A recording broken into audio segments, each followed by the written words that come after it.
We are in a series of Jesus I am statements. I thought Roger was just going to go ahead and preach it there for a minute. John contains these statements, and they're very revealing because this is Christ telling us about himself. This isn't anybody else saying, okay, this is what Jesus is. These are the words of Christ. He is telling us who he is. Greatly significant when Jesus says, I am the water of life that I hydrate you from the parchness of your brokenness, your individual brokenness, the fact that you can't fix yourself. That woman at the well was so miserable because of her own brokenness. And Jesus says, I'm the water. You drink from me, and I'll quench that thirst of brokenness. He told people, I'm the bread of life.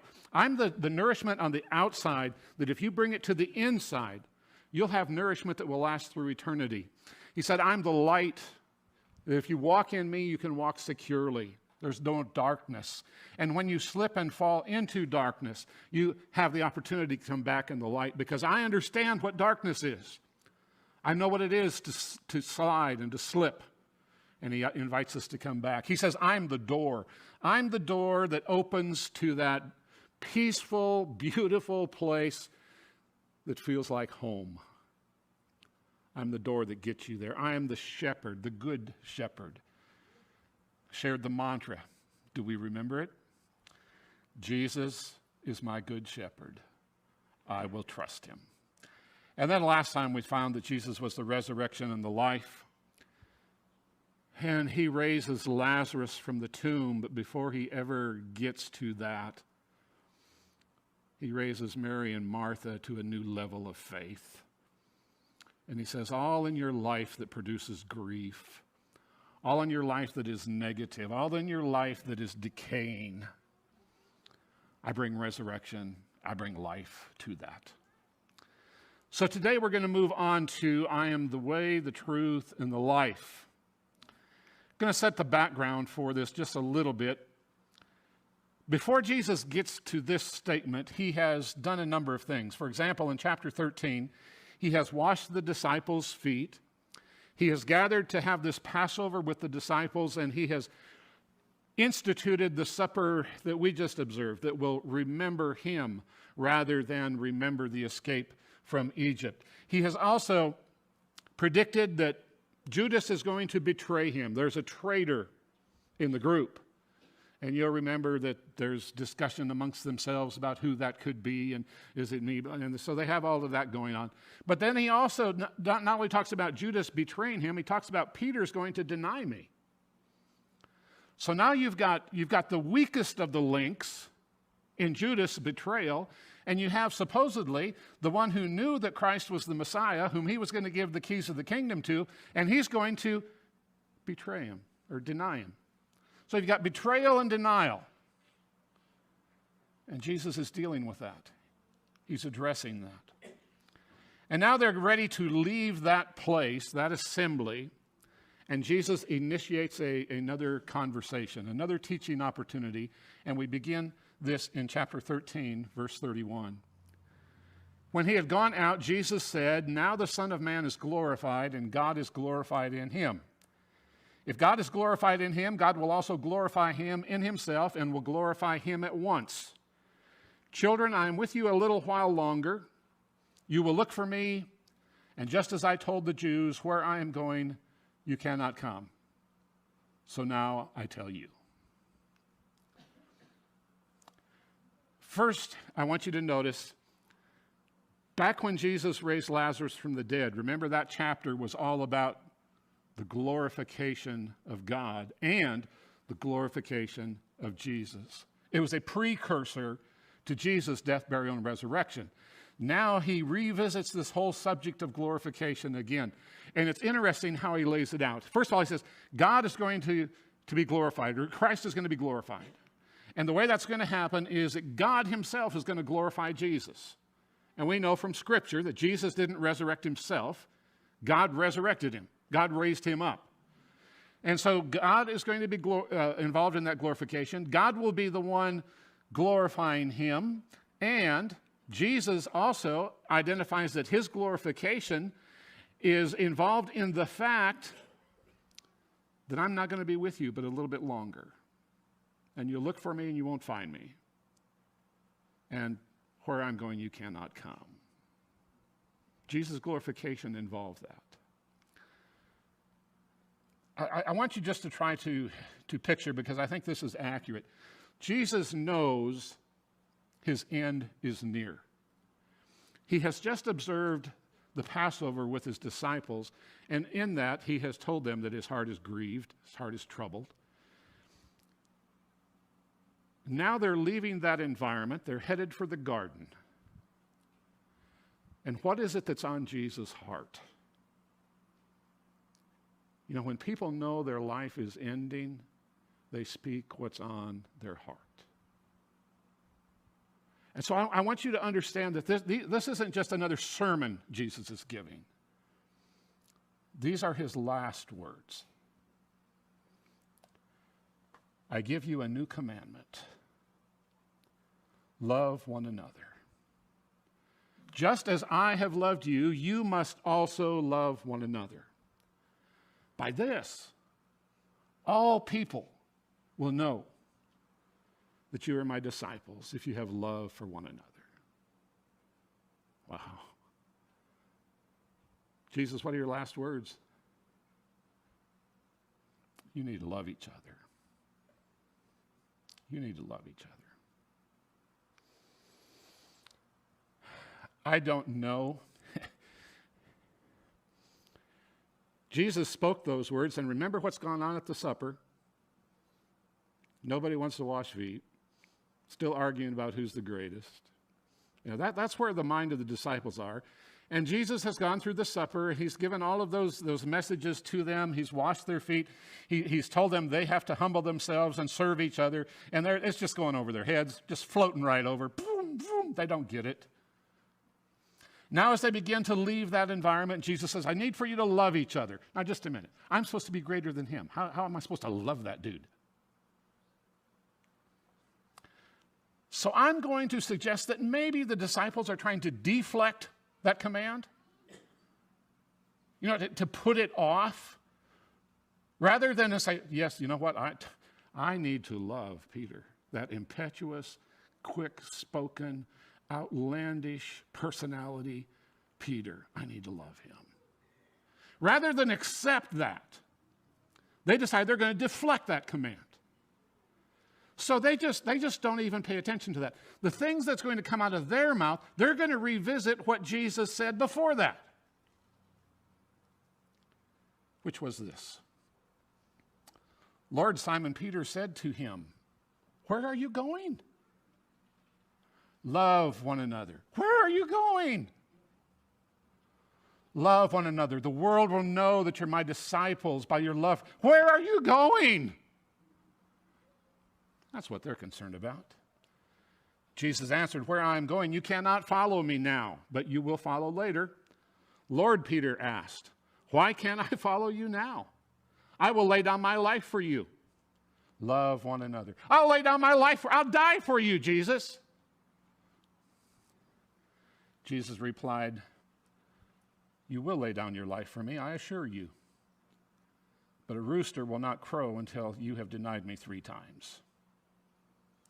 Your heart must not be troubled. Believe in God, believe also in me.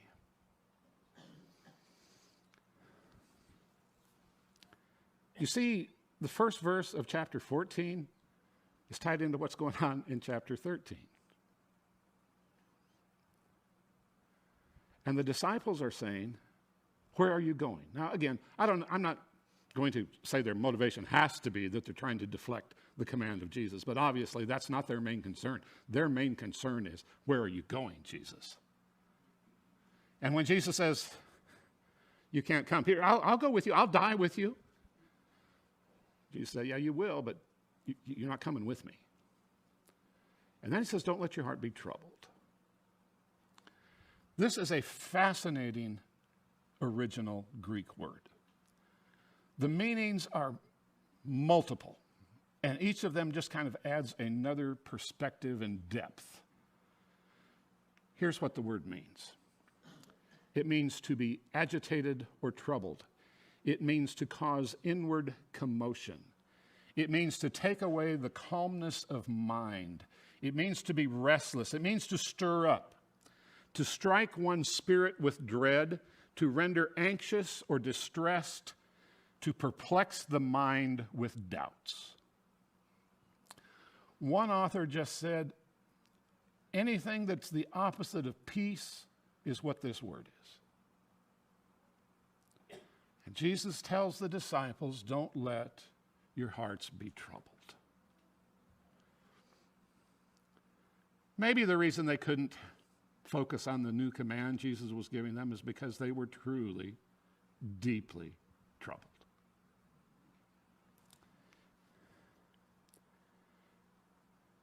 The reason I think this is significant is because the impetus of this I am statement is found right there. When Jesus says, I am the way, the truth, and the life, the reason he says that is to alleviate the troubled heart. It's not about the plan of salvation. It's about the troubled heart of his followers. I am the way, the truth, and the life. Their troubled heart appears to be linked inseparably to his announcement that he's going away. I'm going away. They are troubled. You're going to search for me, but I'm not going to be here. They were troubled.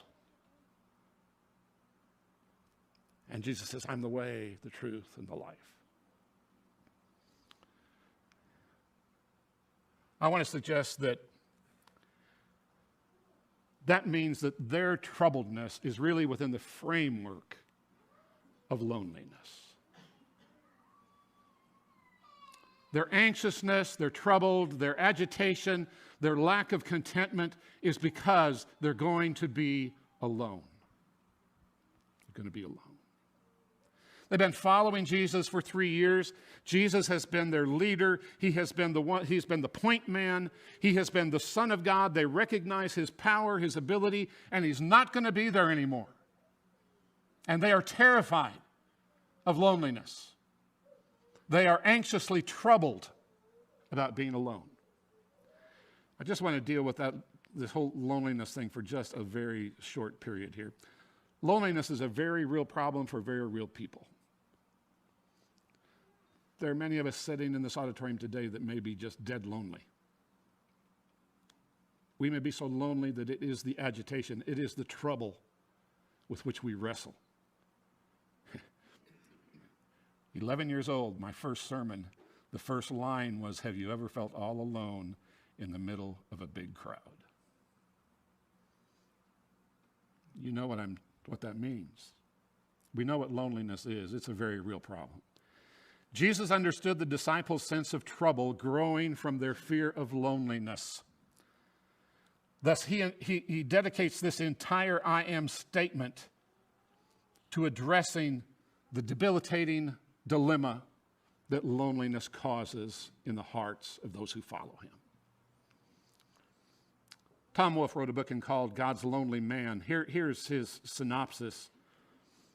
The whole conviction of my life now rests upon the belief that loneliness, far from being a rare and curious phenomenon, peculiar to myself and a few other solitary men, is the central and inevitable fact of human existence. We are lonely. The major agitation in almost everyone's life is a sense of loneliness. Some folks never slow down enough to know that they're lonely. So we don't recognize it often. But sometimes people who are extending their lives in extreme busyness do so because they're lonely. Some of the most lonely people in the world are the busiest people in the world. Compulsive escapism. Sometimes people are so lonely they seek to find fulfillment through chemicals. And one of the most recent studies is pornography is a sign of great loneliness being addicted to pornography isn't so much a sexual desire as it is a loneliness of the soul. One author called it terminal materialism. Just looking for something out there that's going to fix my loneliness. Recklessness in relationships. People just don't want to be alone. So attach myself to whatever I need to attach myself to because I don't want to be alone. A major trouble. Electrified emotionalism, things like jealousy, blame, rage, and hatred, oftentimes are really signs of loneliness.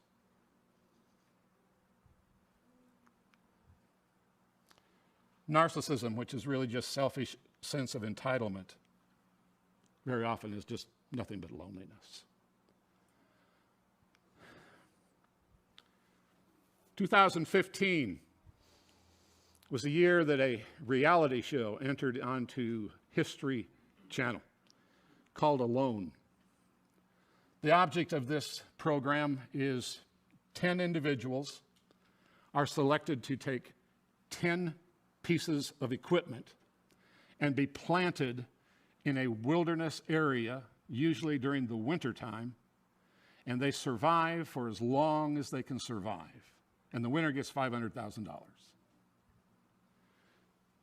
Okay. There is no one with these people. They are 100% alone. They film themselves. There's no camera crew. They film themselves. They talk to themselves. They engage in all kinds of activities alone, filming themselves. It's called tapping out. You can reach a point, you have this satellite phone. If you can't take it any longer, you tap out. You call, say, I'm done.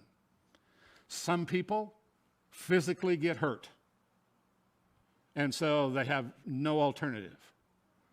But, I've fallen and my leg is broken. I'm tapping out. The vast majority of the people, however, who tap out do so because of loneliness.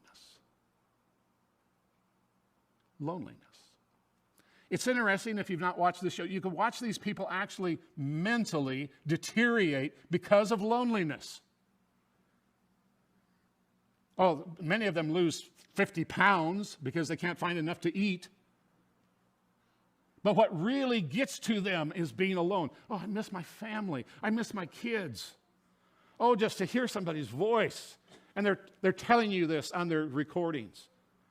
The vast majority of people leave because of loneliness. Sidebar. The first year the program was on, a gentleman named Sam Larson from Lincoln, Nebraska, I think at the time he worked at Shields, was a contestant. He lasted 55 days, came in second.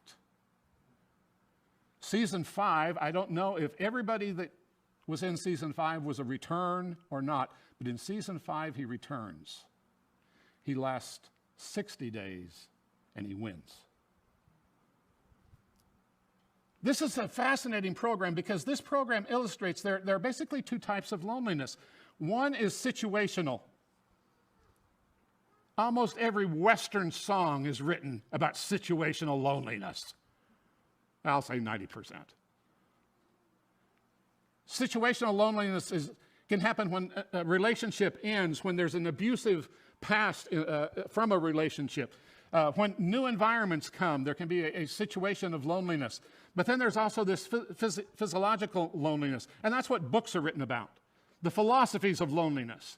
And we find that those are things that we're alone in the universe. Where do we find our reason for being? Why are we here? What's our purpose? And oftentimes people who seek to answer that question apart from God have very little to offer. And so we have a multitude of books written about that kind of loneliness.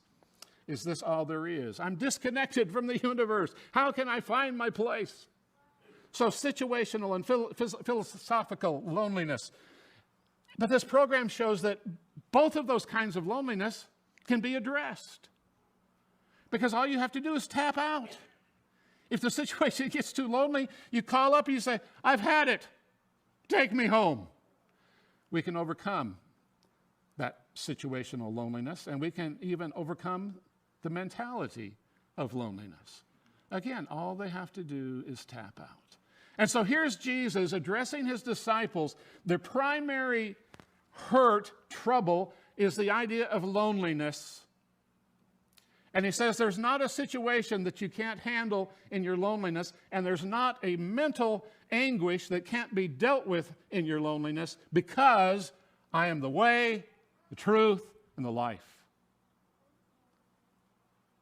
I am the way you tap out. All of that background just so Jesus can say, I am the way, the truth, and the life. Back to John chapter 14. In my Father's house are many dwelling places. If not, I would have told you. I'm going away to prepare a place for you. If I go away and prepare a place for you, I will come back and receive you to myself, so that where I am, you may be also. You know the way where I'm going. Lord, Thomas said, we don't know where you are going. How can we know the way? And Jesus told him, I am the way, the truth, and the life. And no one comes to the Father except through me. Loneliness produces uncertainties about what's coming next. And so Jesus recognizes that the disciples are concerned and want to know where they're headed. They want to know what's ahead, what lies ahead for us if you're not going to be here. And his response to them is, I am the way. I am the direction.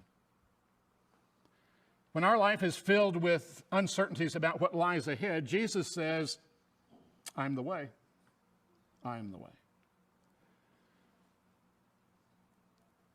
Loneliness can produce a desire for full and complete knowledge to maintain life control.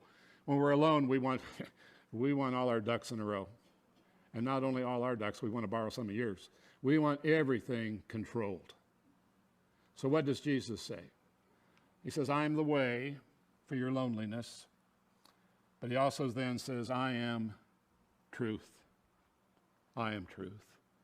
And so many times the things that we try to control our life and our situations with are based upon some form of human truth. You know, the dilemma, mask, not mask, take a shot, don't take a shot, all of that stuff. We have to decide on some form of truth that we're going to live by. But Jesus said the deep anguish, the deep trouble of loneliness is solved because I am the truth.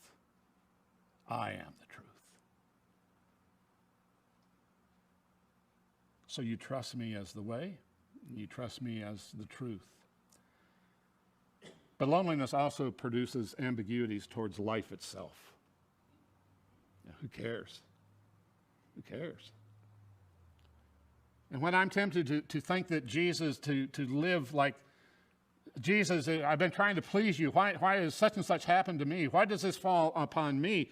And life just seems to become beyond his appearance, beyond his work. Jesus says, I am the way, I am the truth, and I'm the life. I am the life. You know, our concept of our life is just a drop in the bucket of eternity. Jesus holds the bucket. He says, I am life. Our text identifies reasons that you can trust Jesus as the way, the truth, and the life. You can trust him because, first of all, God's house has a room for you. He says, I'm going to prepare a place. One of the passages we read this last week in our reading assignment in Deuteronomy chapter 7 and verse 7. You know, number 7 is supposed to be lucky. You need to just make a mental note. Deuteronomy. It's not the 7th book, so it won't work that way. But Deuteronomy chapter 7 and verse 7. And the Holman translation says, God has set his heart on you. God has set his heart on you. to make you his peoples, talking to the Jews. God has set his heart on you. There's room in God's house for me. Let me paraphrase what I think Jesus is saying. Yes, I'm leaving. No, you can't come with me now. Yes, you will be scattered this night when they will kill the shepherd, and I will do this work alone. But don't let your sorrow, don't let your fear, don't let your shame produce an unholy turmoil in your soul. Let not your hearts be troubled. Trust me. Trust God. Why? There will be a place for you in my Father's house as my Father's child forever. I think the second thing the text reveals about why we can trust Jesus as the way, the truth, and the life is because I'm going to prepare a place. I think what most people believe is that Jesus is referencing the common practice for a groom once he had proposed and they actually called it a marriage. They were engaged in our terms. He would leave and go to his father's house, and part of what would happen is there would be an addition built onto the father's house so this groom could bring his bride to his father's abode and have a place to live. And some, I think, draw that comparison here, rightfully so. But it's not a room. Jesus isn't going to repair a room that's in disrepair. I don't even know that he's saying I'm going to construct a room. Maybe. But what I do think is the way to that room hadn't been cleared yet. And so there was no way to get there. So Jesus was the way, the truth, and the life. The lamb had not yet been slain that was going to take away the sins of the world. The curse of the law had not yet been removed by the Jesus who was going to hang upon a tree and remove that curse. The victory over death has not yet been realized because the sting of death still exists until God raises his own son as an example of what he's going to do for us. Jesus has not yet ascended to the Father where he can function as an advocate, a mediator, and a propitiation for the saved. None of that's happened. And so when Jesus says, I go to prepare a place, he's saying, I'm going to prepare the way. I'm going to blaze the trail. I'm going to make it possible for you to get there. Paraphrase. I go to prepare a place for you, and as I go, I become the way that you get there. I am the truth that you hold on to get there. I am the life that you will realize when you get there.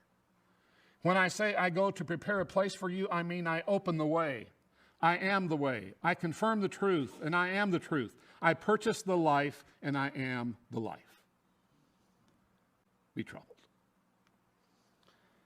And thirdly, I make it possible for you to know God now and for him to be with you now. You see, the thing about the going to prepare and coming back for the bridegroom means right now we aren't there. You know, I think Chris said something great about, our greatest objective is heaven. Our greatest objective is escape from this, to be in the presence of God. But what Jesus says in being the way, the truth, and the life is when he makes that way possible, it isn't just a one-way trip. It makes it possible for God to come this way. When I'm forgiven, my sins no longer separate me from God. So what happens? I just don't go to God. God comes to me. If you know me, he says, you will also know my Father. From now on, you do know him and have seen him. That's what Jesus said. I'm going to prepare this way, and because you know me, guess what? You're going to know God. Thomas doesn't get it, or Philip doesn't get it. Show us the Father, and that's enough for us. All I want is to see God. And Jesus said to him, have I been among you all this time without you knowing me, Philip? The one who has seen me has seen the Father, and can you say, show us the Father? don't you believe that I am in the Father and the Father's in me? The words I speak to you, I don't speak on my own. The Father who lives in me does his work. Believe me that I am in the Father and the Father is in me. Otherwise, believe because of the works themselves. Jesus has emphasized the connection between he and Father God. You know me, you know the Father. You know God, you've seen me. You've seen me, you've seen God. I am in the Father, and the Father is in me. So by Jesus being the way, the truth, and the life, he's not just saying, guess what? I have a way that you can, when you end this life, you can go to the place that's prepared for you. And that is true. But he's also saying, because I've done that, God now comes to you. You now see God. You now know God. You now experience God. Paraphrase. All of your lonely uncertainties about Jehovah are answered in me. You've seen me. You know me. I have mirrored the Father in your presence. You have been introduced to Jehovah and he to me. All the work I do and all the words I have spoken are his works and his words. He lives in me to do his work.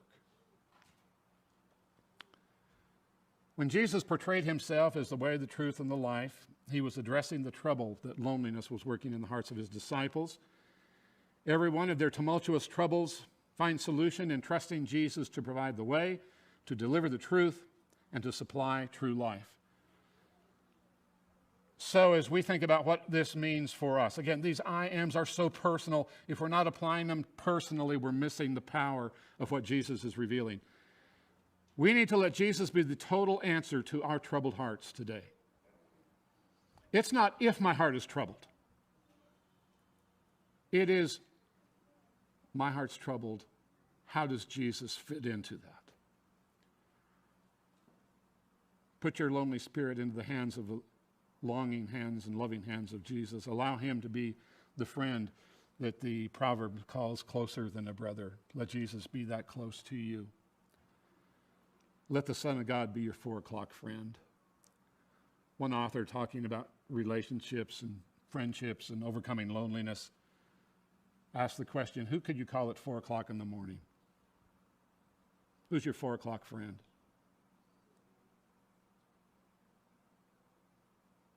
It's got to be a good friend. Jesus needs to be our 4 o'clock friend.